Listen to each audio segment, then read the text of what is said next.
L'exposition qui s'est axée sur des pièces prêtées par des artistes a été une occasion de mieux comprendre l'importance des bijoux dans la vie des artistes et des fans et de célébrer le 50e anniversaire du hip-hop.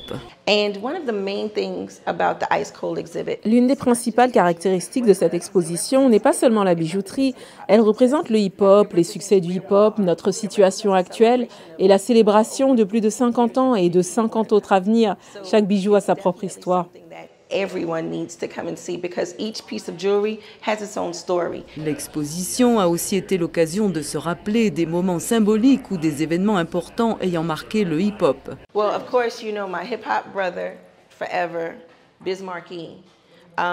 Mon frère du hip-hop pour toujours, Biz Markie, voir sa chaîne ici, ça me touche vraiment le cœur parce que nous l'avons perdu beaucoup trop tôt. Je ne savais pas quand je reverrais cette chaîne. Alors de pouvoir la voir ici, ça me touche vraiment le cœur. Et puis bien sûr, mon frère du hip-hop, pas comme les autres, Nas. Nous avons une grande histoire, c'est mon petit frère. Et nous venons des logements sociaux de Queensbridge, alors c'est merveilleux de le voir.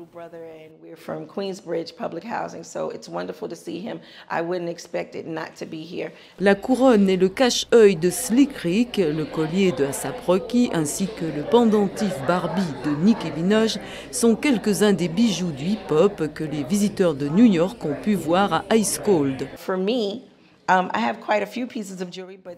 J'ai beaucoup de bijoux, mais celui-ci est très cher et spécial à mon cœur. C'est une bague de Juice Crew, fabriquée à moins de 10 exemplaires. Les gens recherchaient quelqu'un qui avait un anneau Juice Crew quand ils avaient des problèmes financiers ou des problèmes dans le quartier et qu'ils avaient besoin de quelqu'un pour jouer le rôle de médiateur ou de liaison. C'est la vraie représentation du hip-hop et de ce que le hip-hop est censé faire, rassembler le monde.